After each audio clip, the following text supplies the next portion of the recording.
But the big question is whether the victory won in campaigns run against the president will be used to punish him or to deal with him, whether to try and destroy the Obama legacy or to build a better future for the country.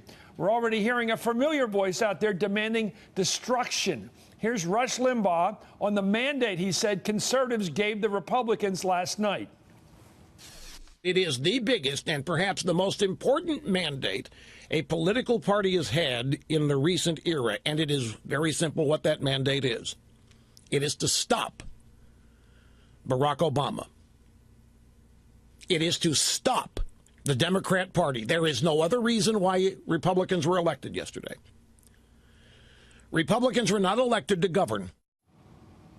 That man has no good reason to exist. Anyway, joining right now is Howard Fineman, editorial director of the Huffington Post, and Eugene Robinson, columnist for the Washington Post. Both are, of course, MSNBC political analysts. Howard, it seems to me that Rush Limbaugh is playing to an audience on radio. Fair enough. Yep. Many of us do it in this business. You know, yes. Talk to the people who listen to you. Right. He's not talking to a majority of Americans or a working majority of Republicans. He's simply talking to those who are riding in their cars between 12 and 3 Eastern time, who are really kind of ready to be angry. And they turn him on to be angry, but not to run a country. He's not a guidance book, an operator's manual on democracy, that guy. No, I think that as far as he went, Rush Limbaugh is right. A lot of the Republicans who came out to vote did vote in that way and for that reason. But even a lot of the Republicans voted because they were unhappy at the fact that Washington in our political system is the main thing holding the country back. We still have the entrepreneurial spirit. The economy is improving. The thing that's broken is our government. And I think even Republicans wanted that fixed. And that's what Mitch McConnell and John Boehner and the other Republican leaders have to decide. Do they pave the way for themselves into the future and help America by doing deals, or do they do not? You know, if this were a parliamentary democracy, Chris, the government would have fallen, okay? The Democrats would be out, the Republicans would be in. But it's both the genius and the curse of the founders that the winners and the losers have to work with each other. And that could be a very... It's called the veto. But it could be a very good thing. Yeah. And I think it's incumbent upon the Republicans to try to make it that way if they want to win the presidency in 2016, because so far their message has been nothing but no. That's your voice, and I support it. Here's Mitch McConnell's goal. He has to work on deals with the president, actually get things done. And one obstacle is likely to be his colleague, if you want to use that term, for Ted Cruz. Listen to Cruz last night sounding like Limbaugh. Now is the time to go after and do everything humanly possible to repeal Obamacare. Now is the time to stand up and say, follow the Constitution, honor the rule of law, and protect the Bill of Rights.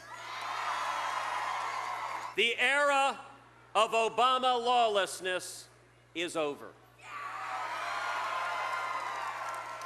Gene, what do you make of this character, Ted Cruz? Because he says things like lawlessness, abuse of power, references to felonious conduct by an administration, but he never points to what it is. He just says it. Yeah, no, he just says it, and that's his style. You know, gee, you think maybe he's running for president? You think maybe he's speaking to an audience out there and that eats this stuff up? But you know, he's like Rush Limbaugh with a portfolio, basically. But you don't believe. So, let me ask you: do you believe that there's a majority of Americans, or even a strong minority, that would want that man in the Oval, in Lincoln's chair? That guy, that force? No, I don't. I don't believe that. I believe he's a smart and cunning politician. He's smarter than some of the stuff he says. He says some of it for a reason, but I don't think he's got what it takes to become president of the United States. Gene, you notice, though, he did say, you know, we'll do everything humanly possible to repeal Obamacare. Well, what's not humanly possible is repealing Obamacare, right? Because of the veto. So it's just words. It's just hot air. Well, let's make you've been writing for so many years and following politics. Let me ask you this. I'll let Howard have the same question. When has demagoguery turned out to be a great career plan? I mean, it's a good starter. It gets you noise for a couple of years, but Huey Long got gunned down on the state capitol steps. I guess that doesn't always happen to demagogues. Usually people, whether it's Father Coughlin, whoever it is, or Joe McCarthy, they stop listening to you, or you're drunk or whatever else, but they never end up as heroes, the demagogues in our history, do they?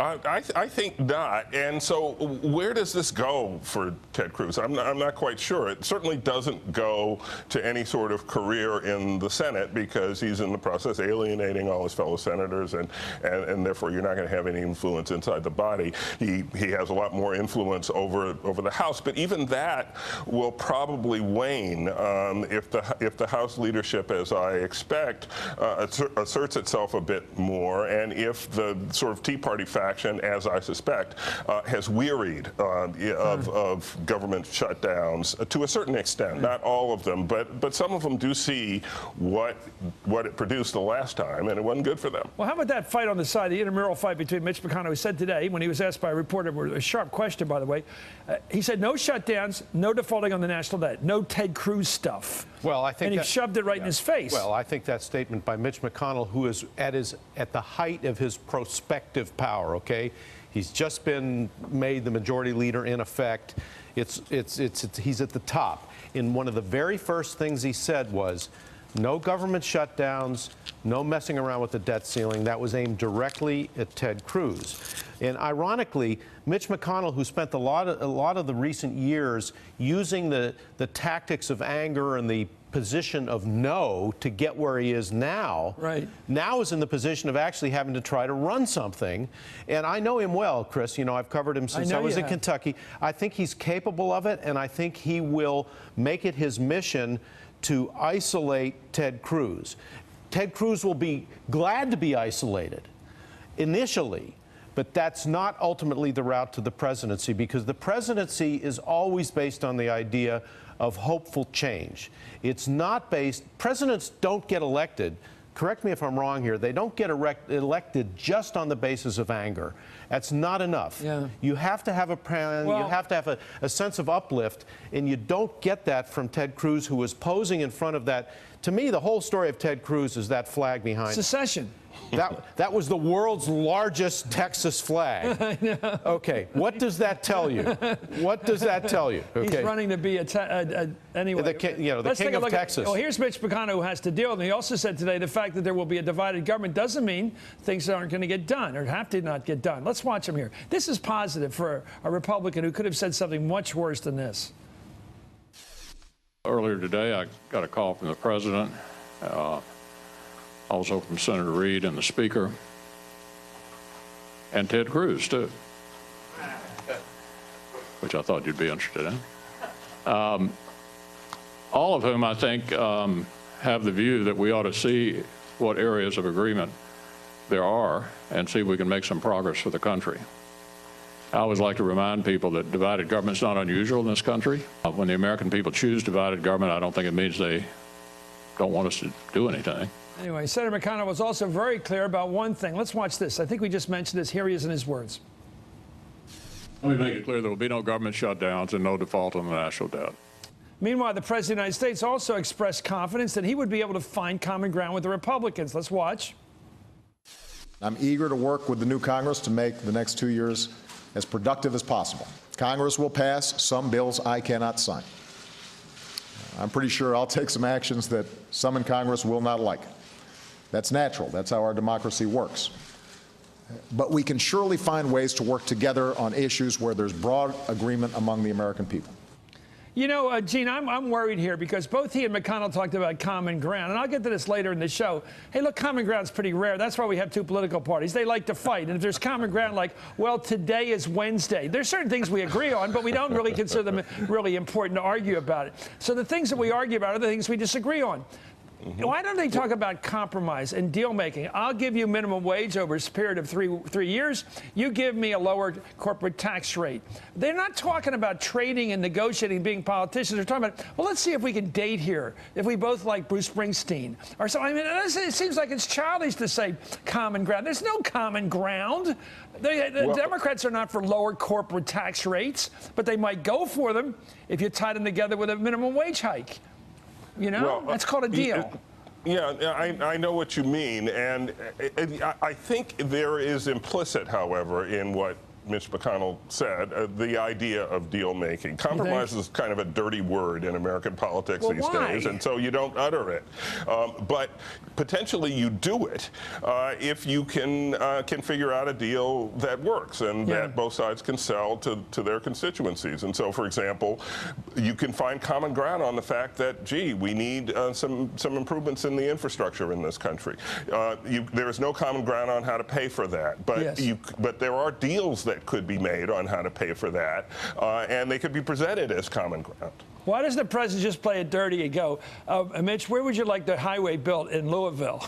I mean, seriously, Kennedy used to do this. The conservatives in the Congress in those days were Democrats, as Gene knows. They were Southern Democrats controlling the purse strings. He'd say, look, we at least spend money on space. I'll put it in Houston. Why don't you please spend money on defense? You guys love defense down south.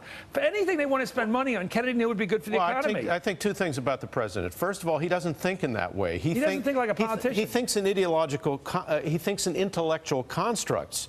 He doesn't think in horse trading, because horse trading is not, frankly, intellectual. It's like, okay, I'll give you this if you give me that. It has nothing to do with the consistency of ideas. That's number one. Number two, on a personal level, I know him reasonably well, he doesn't love the meat and drink of politics. What do you make of the thing that he just doesn't like it? Well, both of you guys, we're going to finish on this. It was astounding, and I thought this was true, and somebody said it today. One of McConnell's people said today to the press, it got into the press conference today to the president in the White House press corps, that those two gentlemen have only been in a room together alone once or twice in 6 years. And along comes the president saying, I'm inviting this coming Friday, all the leadership of the House in both parties, all the leadership of the Senate in both parties, and putting them all rooming together. Nothing is going to happen in that room because everybody will be ratting everybody out. Right.